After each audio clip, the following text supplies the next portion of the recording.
Friends, నటసింహ నందమూరి బాలకృష్ణ అభిమానులు అలాగే megastar Chiranjeevi అభిమానులు మొదటిసారి ఈ ఛానల్ను చూస్తున్నట్లయితే ఈ ఛానల్ను సబ్స్క్రైబ్ చేసుకోవాలని కోరుకుంటున్నాను. ఎందుకంటే బాలయ్య సినిమాల గురించి కానీ చిరంజీవి సినిమాల గురించి కానీ ఏ చిన్న అప్డేట్ వచ్చినా ఈ ఛానల్లో అప్డేట్ చేస్తాను.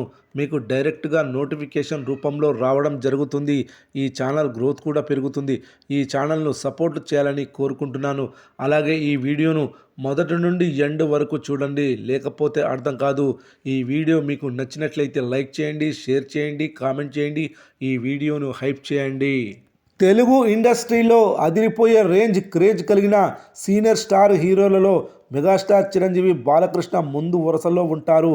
వీరిద్దరూ నటించిన సినిమాలకు ఇప్పటికీ కూడా అదిరిపోయే రేంజ్ ఓపెనింగ్లు లభిస్తూ ఉంటాయి.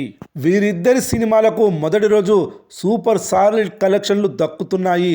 దానితో వీరు నటించిన సినిమాలే టాలీవుడ్ సీనియర్ స్టార్ హీరోలు నటించిన మూవీలలో మొదటి రోజు అత్యధిక కలెక్షన్స్ వసూలు చేసిన టాప్ 5 మూవీలుగా ఉండడం విశేషం. మొదటి రోజు 2 తెలుగు రాష్ట్రాల్లో అత్యధిక షేర్ కలెక్షన్లు వసూలు చేసిన టాప్ 5 మూవీస్ ఏవి అనేది తెలుసుకుందాం. మెగాస్టార్ చిరంజీవి హీరోగా రూపొందిన సైరా నరసింహారెడ్డి మూవీ మొదటి రోజు 2 తెలుగు రాష్ట్రాల్లో కలిపి 38,75,00,000 షేర్ వసూళ్లను వసూలు చేసింది.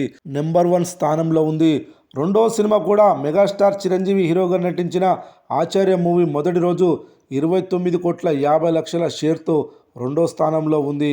ఇక మూడవ స్థానంలో నందమూరి నటసింహ బాలకృష్ణ హీరోగా రూపొందిన డాకు మారా సినిమా మొదటి రోజు 25,72,00,000తో మూడో స్థానంలో నిలిచింది. ఇక నాలుగో స్థానంలో బాలకృష్ణ నటించిన వీరసింహారెడ్డి మూవీ కూడా మొదటి రోజు 25,35,00,000 షేర్తో ఉంది. ఇక ఐదో స్థానంలో చిరంజీవి నటించిన ఖైదీ నెంబర్ 150 సినిమా 23,35,00,000 షేర్ కలెక్షన్లతో ఐదో స్థానంలో ఉంది. టాప్ 5లో మొదటి రోజు ఎక్కువ షేర్ కలెక్షన్లు వసూలు చేసిన సినిమాలలో 3 చిరంజీవి ఉంటే 2 బాలకృష్ణవి ఉన్నాయి. నిన్న అక్కడట్టు విడుదలై ఉంటే ఇది కూడా టాప్ 5లో చేరేది.